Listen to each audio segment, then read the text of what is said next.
Hey there, folks. Happy Friday. It is officially Superman weekend, I think. I will be seeing the movie later today, around Twilight or something like that. So, before I do that, what I wanted to do is I'm going to record my thoughts going into the movie, so before I watch it, and then I will do something of a review afterwards. I'm probably going to include spoilers because I don't want to do two reviews. That would feel odd. So I'm going to relay my thoughts of what I'm feeling about the movie right now from what I know. I haven't been spoiled at all, which is great. And then after I see the movie itself, I will go off of that. So I did briefly talk about just the Superman movies in general on one of the earlier videos on this channel. Kind of just saying like what I thought about each of the three Supermen that we got in the films, excluding Routh because he's pretty much just a hop off from Christopher Reeve. But basically Christopher Reeve, to reiterate, he was like the golden age standard great Superman. He's my favorite of all of them, easy.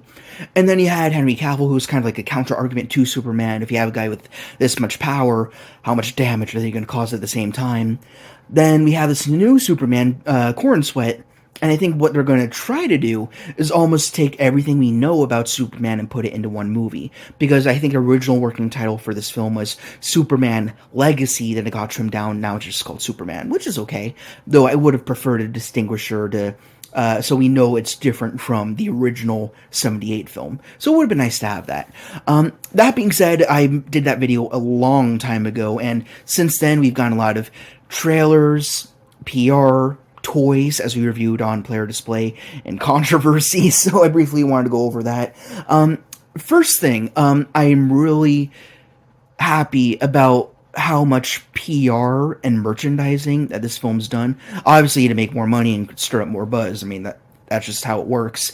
But I feel like it's been such a long time since we've had a movie. It's been such a universal focus for everybody that everyone's getting behind. I feel like the last time a movie's been this huge and had toys everywhere, posters everywhere, all these promos and shit was Force Awakens back in 2012 was it? I don't even remember. It feels like ages ago. But, you couldn't go anywhere without seeing, like, a bootleg version of Kylo Ren's lightsaber or something like that. But now, like, as a toy collector, I think it's so cool to see all these different types of toys for the little ones, for the adult collectors. When I reviewed the McFarlane stuff, it's kind of a rabbit hole on its own that we've explored elsewhere. But it's just cool to see a movie just promoting itself in this way to get us excited. And it looks like the movie itself is going to be a big and awesome product. And as for the movie itself, it's kind of an interesting anomaly because usually when it comes to team up movies, I haven't liked them as much. Like Avengers and Justice League, I haven't liked either of them. I've never liked that output from either of those franchises. But I think the key difference here is the fact that we have James Gunn. Now, I'm not like super pro Zack Snyder. I'm not super pro James Gunn. I like both of their outputs. Some things I like more than others, but I enjoy both directors. As for James Gunn, though, I think he's the only director who's done a team-up movie, several in fact, which I think worked for me. That being Guardians of the Galaxy. I've only seen the first two. I've never seen the third to this day. I'd like to see if it ever came around. But most importantly, the second Suicide Squad movie, which I really loved.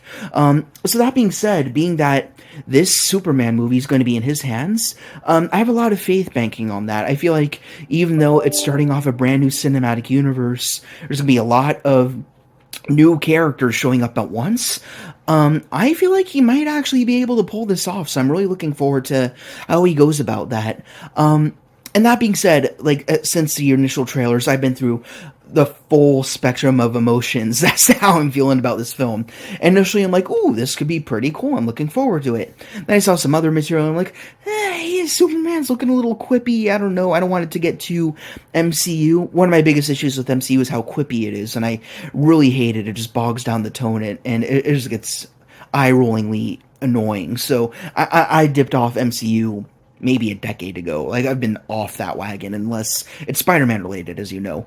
But now, like, I'm seeing the movie hours from now, and genuinely, I'm excited. I'm actually really enjoying the prospect of this film. I was thinking, like, oh, it's not going to be nearly as good as Christopher Reeve, obviously, because that's my standard for what a good superhero movie is supposed to be. And Yeah, so I was kind of just teetering, but now I'm actually being a lot more optimistic. There's a chance that I could love this movie. Like, I don't think it's going to be as good as the movies that came before, but I think the thing that's going to make this film so interesting is the fact that it's one director's vision. It's just James Gunn. This is all his interpretation of this universe. And I think that that's a formula that usually works. Whether you're talking James Gunn, Zack Snyder, I'd also throw Joel Schumacher in the movies, his two Batman movies. I like those movies personally. I know not everyone does, but that's because it boils down to one director's vision. And that's a rarity these days. You always get studio interference. You always got people trying to, sanitize the end product and stuff like that. That's why you have to get director's cuts after the fact and stuff like that, because the movie we get isn't the director's full vision. But this time, it's exactly that. And so I'm really looking forward to it just for that metric alone. And beyond that, also we're getting a new version of Superman. I'm not sure if he's going to be a favorite of mine, if he's just going to be all right, or if I'm going to be like, they could have done better. I don't know yet. But you're also going to be getting a whole lot of other characters that we haven't really seen in the movies yet. Hawkgirl, the Guy Gardner Green Lantern, who's I'm actually really excited about. Ultraman, I'm also very curious about because he is from the comics, and for those of you who don't know, totally different guy than the Japanese character. This is like a multiverse bad guy rendition of Superman, but I think it's going to be in name only. I think he's going to be his own thing. So I'm really curious to see what they do with him. And then you got Lex Luthor. You got what the hell happened to me?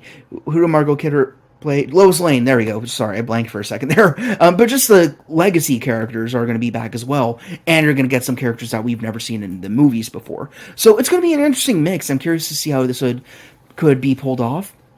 And typically I'd be daunted, but like I said, because it's James Gunn and he's proven himself several times, I can invest a good deal of faith in this movie before I even go in. So, yeah, I'm really looking forward to it.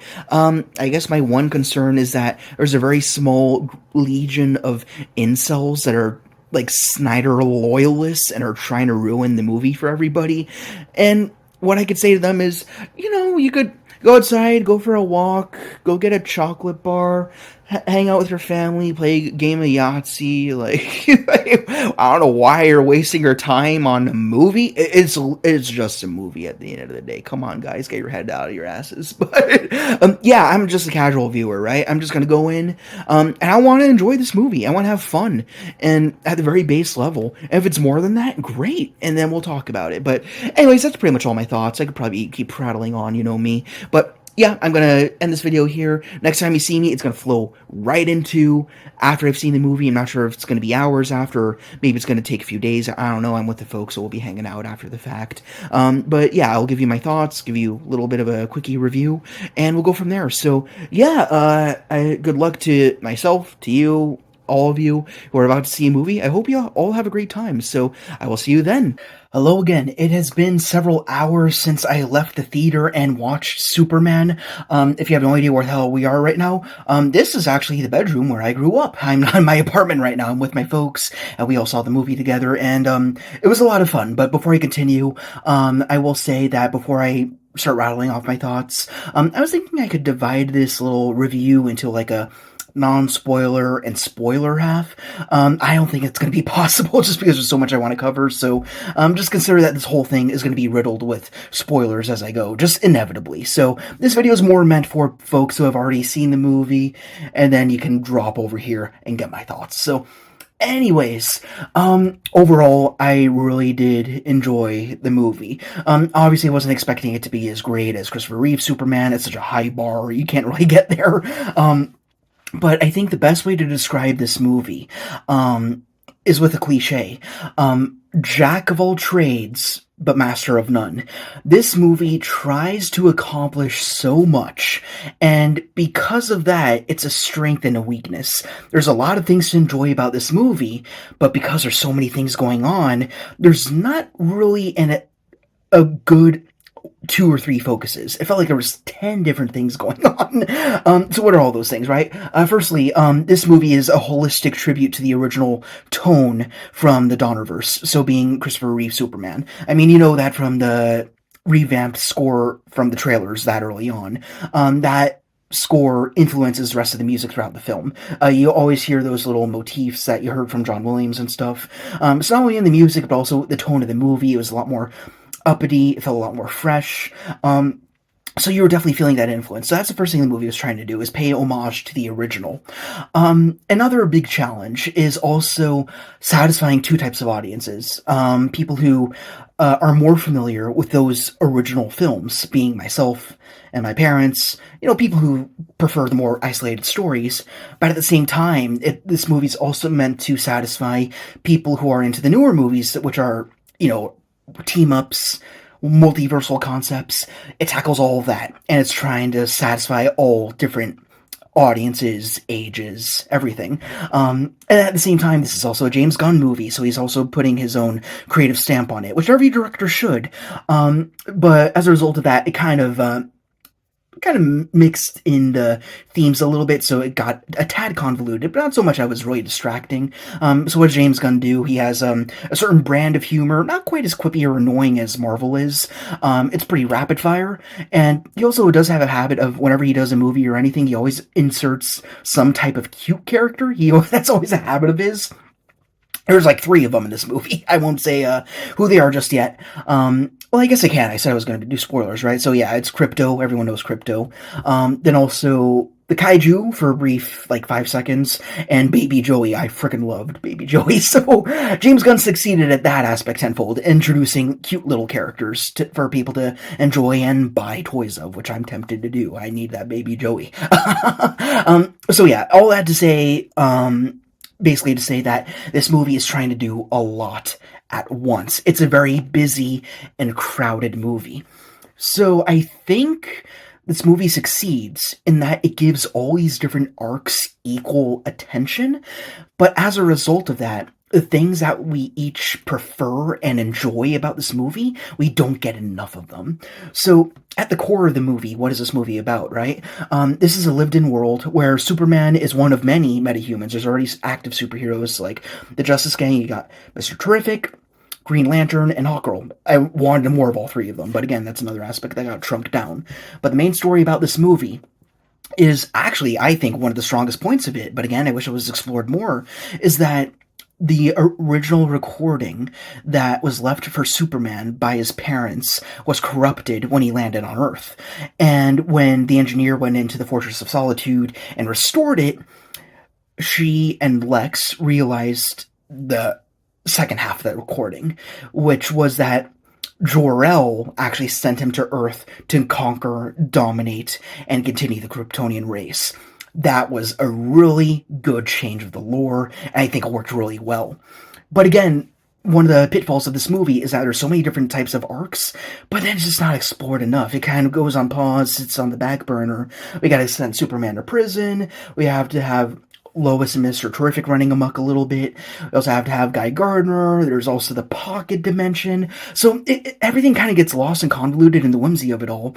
But at the same time, and that's one of the strengths of this movie, is the fact that it is so fun and chaotic. There's always something new to look at. There's always an interesting character to fall in love with or be curious about. But that it kind of feeds back into that, we get this really cool character. Wow, here's Ultraman. Wow, here's Guy Gardner or Green Lantern. But then you just don't have enough time to just sit with them and see them do their thing. Hear them talk more, get to know about them more. That was one of the strengths of James Gunn's Suicide Squad, I thought, is that even though we have these very bizarre D-list villains and stuff like that, the fact that we're able to just keep them in one room, for lack of a better phrase, for the entire movie, you get to know them all very well.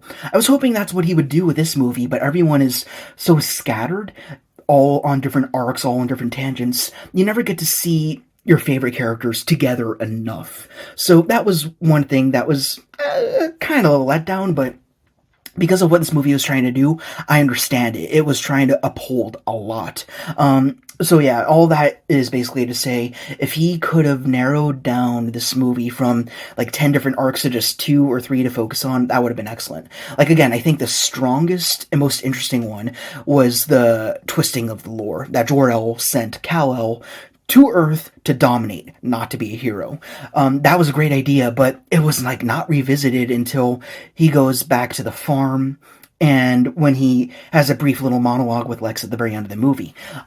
So I wish it leaned heavier into that, because I thought that was such a really good idea. And the fact that he was being incriminated by Lex and all of that. What else can I say? I mean, again, I love the music as well. Part of me, as I was watching, is I was trying to think about the philosophy of, you're recycling John Williams' score and remastering it, modernizing it. What's the ethics behind that? Like, is it, could you say that, oh, it's a really good way to upgrade the ongoing legacy of Superman, or is it kind of a cop-out, like cashing in on the nostalgia? Ultimately, I thought it worked. I thought it was a good way to kind of bring back that classic feel of Donner vs. Superman, right? Like, Man of Steel was really cool in its own way, and I still like that movie too, but at the same time, it's a lot more, it's a much more niche tone. It's not what people typically associate with Superman. So I can understand why audiences at the time were more split on that film, even though I still think it's a pretty good one. But this Superman wanted to go back to roots a little bit, while at the same time modernizing itself, updating the formula, changing the story. So those are my general thoughts. Again, a lot of stories, all good ideas if they were each explored maybe in like a TV show, separated out a little bit. But this movie could have benefited a lot more if it cut down, focused on Superman and Lois. Lois was great as well. Great actress. I loved what she did. Borderline Margot Kidder, I thought. But it's, and then maybe the Pocket Universe thing. Pocket Universe, and then Superman and Lois. Just focus on those things. And then the whole deal with Kal-El being sent to Earth to dominate everyone and the planet. But again, there were so many other little arcs in there. I think one neglected one that I really liked was Metamorpho. He was a character I wasn't expecting to care much about in this movie. He wasn't really shown a lot in the merchandising or in the trailers, but when we actually saw him, he was being used as a weapon by Lex to generate some kryptonite and keep Superman powerless and weak. And the reason why he was stuck there is because baby Joey, who I freaking loved, was trapped in a cell across the way in the Pocket Universe.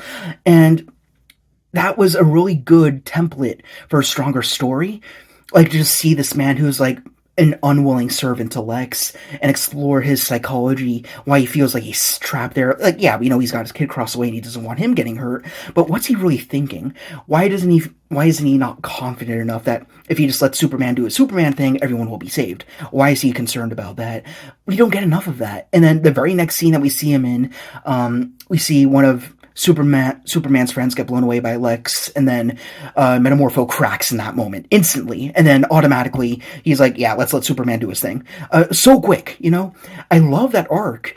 Give it some time to breathe, though. Sacrifice some other arcs, and that could have been so much more interesting. Another arc, again, not only was it not explored, I don't think it was as interesting as it could have been. If you know my Player Display channel, that's my older channel of the three. Again, I got 3 freaking channels, links in the description. Ultraman, that's one of the things I was most curious about because of how present he was in the merchandising and all of that. Again, to reiterate, Ultraman is a comic book character. He's not original to this film. He is, in the comics, an alternate universe version of Superman, but instead of being part of a Justice League, he's part of the crime syndicate. So he's a bad guy Superman who operates on crime and injustice, effectively. In this movie, as I expected, he'd be Ultraman in name only. He's not from a parallel universe at all. But unfortunately, the answer we got wasn't much better. This was indeed one of the fan theories that was put forward, and they nailed they hit the nail right on the head. It was a clone of Superman.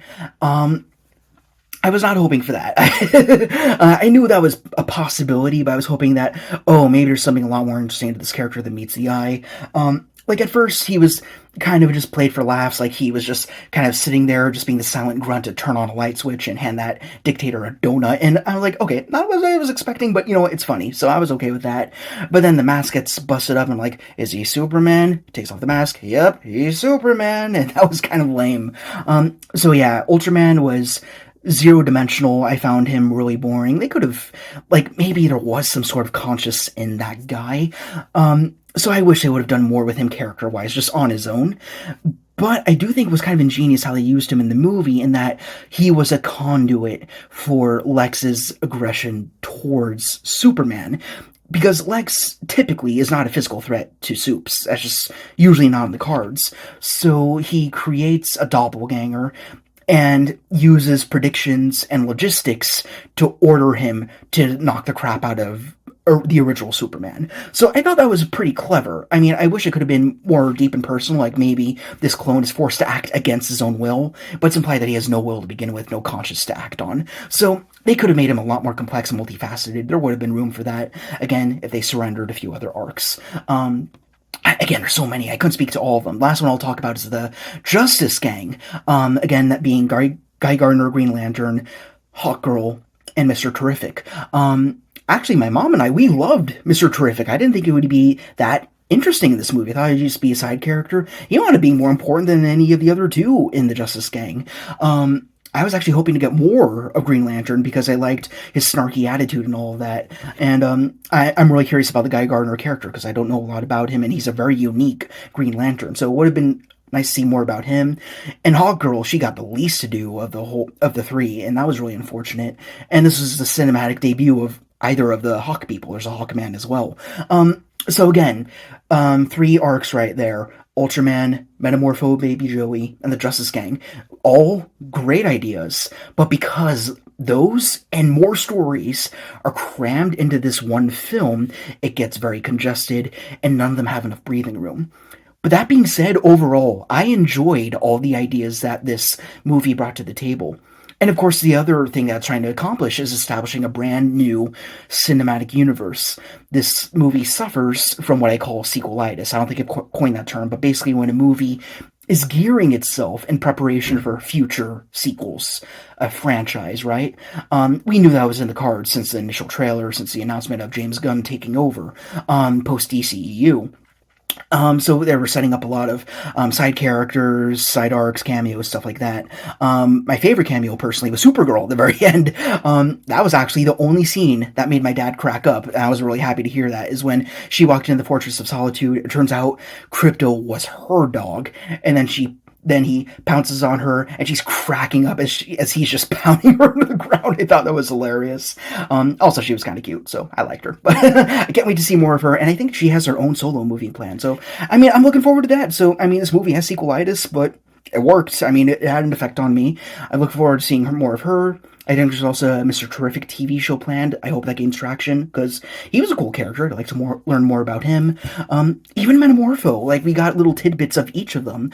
We saw one moment where, after he's freed from the Pocket Universe, he is with his baby Joey and his wife, who's totally human, and there's nothing meta-human about her. So I wouldn't mind just seeing a spin-off movie or show just about their relationship. What are they like? Like, he looks like a freak, and she just looks average. So that would be great, too. So yeah, as this movie definitely bit off more than it can chew, but not to the point that it soured the experience or made it a negative viewing experience. Everything at base level was fun, interesting, or captivating, and you want more. I don't think there was any arc in there where I'm like, I don't want any more. This is awful. I never felt that about any little storyline in here. So yeah, this movie, to wrap up, I think it's pretty much all I got to say on it. Very ambitious. It did a lot, arguably more than it could handle, but I do give it credit for giving equal attention to all the arcs it had, despite how many there were. But throughout all of them, just maintaining that spirit, maintaining that joy, that uppity tone that we've been missing from Superman for arguably since the Reeve movies, in my opinion. I mean, Man of Steel was really cool, and that's a great movie. I'd take nothing away from it. But again, it's such a niche idea of what Superman's supposed to be. Again, as I described Henry Cavill's Superman, he's a critique of Superman. What if Superman causes collateral damage? Why are we not thinking about that or considering it? And this movie, the new one, kind of does that as well in its own way. What if Superman was sent here not to be a hero, right? That's also a good what if that I like that they attempted to explore but could have gone more into depth with. So yeah, lots of good ideas, all great ideas. None quite explored as much as I wanted, but I'm glad we got them. That was nice. Although I was let down by the end credit sequences, of course, as soon as the movie dropped, I avoided spoilers like the plague. But the only thing I did know is there were two post-credit scenes. First one being him in that iconic shot holding crypto and they're watching Earth from the moon. That's beautiful. I'm glad they did that. And then every like half the theater remained to wait till the very, very end. And for me, I'm like, Batman, Batman, give us some form of Batman. Robert Pattinson, someone, give us Batman. You know, like I was just hoping there'd be a big old monitor. It pans out. You see the two ears, and then you hear that Giacchino score. If I pronounce that right, that dun dun dun dun. You know, that would have been really cool. But no, we just get a little bit with him and Mr. Terrific, which was still alright, funny. But everyone had to pee, and no one was happy about that. So, but yeah, overall, for what this movie was, it was very refreshing. I loved its spirit. I enjoyed it, and I look forward to seeing what happens next. I think it hits just the right tone and balance between humor, seriousness, creativity, diverting from the source material while also staying faithful to it at the same time, if that makes any sense. Again, one of the reasons why I don't like Marvel, a variety of reasons why I don't like Marvel, is because it just falls back on the quips and the humor is really bland to me. It's really annoying. But the humor for James Gunn, I think it's funny, but not just silly. You know what I mean? Marvel's just silly to me at this point. But the Superman, if the movies that jettison from this follow the same template and vary it slightly so each movie has its own identity depending on who it's focusing on, then I think this new cinematic universe will be in good hands. I trust it, and I'm looking forward to it. And again, I'm not like a Snyder loyalist. I'm not a Gunn loyalist. I think both directors have their own vision, their own aesthetic, and both did a great job. And it's nice that we get different interpretations. That's what I look forward to. That's what keeps me excited when a new cinematic universe or new version of a classic story is told. This is what it's all about. I mean, as flawed as this movie was, what mattered the most, I use this word again, is the spirit, and that was more present than anything. So I'm happy we saw it. I look forward to seeing more of it. So, yeah, that's my review. Let me know what you thought about in the movie in the comments. Honestly, I thought it was just pretty even. I didn't super love it, didn't super hate it. I just thought, hey, this is pretty cool, wanted more, and I'd be happy to see more. And that's enough. That's good enough for now. So yeah, thank you very much for watching. Once again, let me know your thoughts, and I will see you in the next video, whatever the hell that might be. So take care.